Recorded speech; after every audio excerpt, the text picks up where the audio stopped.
ጀነራል ሰዓረ እኔ ራሴ ከሱ የወሰድኳቸው እንትኖች አሉ ልምዶች አሉ። በጣም የተረጋጋ ከመሆኑ የተነሳ ነገሮችን ለመፍታት የሚሄድበት ጥበብ በጣም ለሰራዊታችን ሞዴል ነው ብዬ መውሰድ እችላለሁ። እንደዚህ አይነት በ35 በ40 አመት የሚፈጠሩ የሰራዊትም ይሁን የአገር መሪዎችን ማጣት በጣም ያማል። እኔ ጦርነት ኖሮ ጦርነት እያዘዙ ቢሞቱ የተፈጥሮ ነው ያጋጥማል ብለህ ትወስዳለህ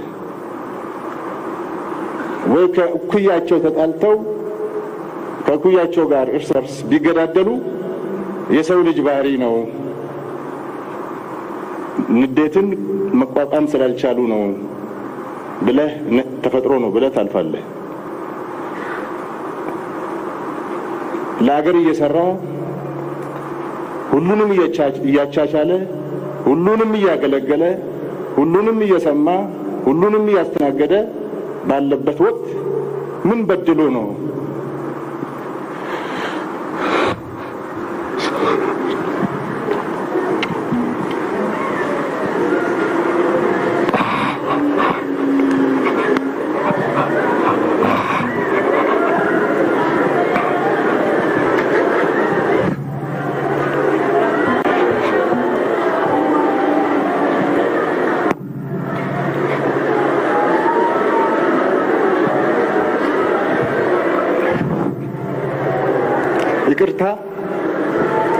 ይቅርታ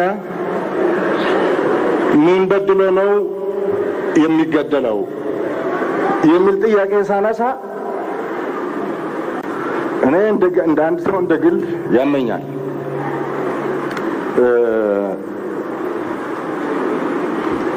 በጣም ትክክል አይደለም። ጀነራሉ የስልጣን ሩጫም የላቸው። ሰው እንዳይሞት የተፈናቀለ እንዲመለስ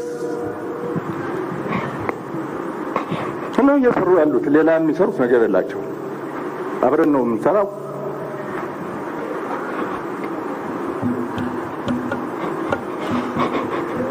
ምንም የሚያስገድላቸው ነገር የላቸው።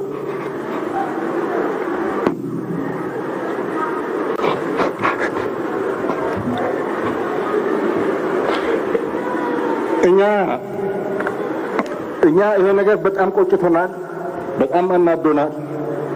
ግን ጀነራል ሰዓረ ሲሰራ የነበረውን ጀነራል ሰዓረ የሚሰራለትን ዓላማ በማሳካት የጀነራል ሰዓረ ገዳዮችን ለማሳፈር የነሱ ፍላጎት እንዳይሳካ ለማድረግ ቆርጠን እንታገላለን።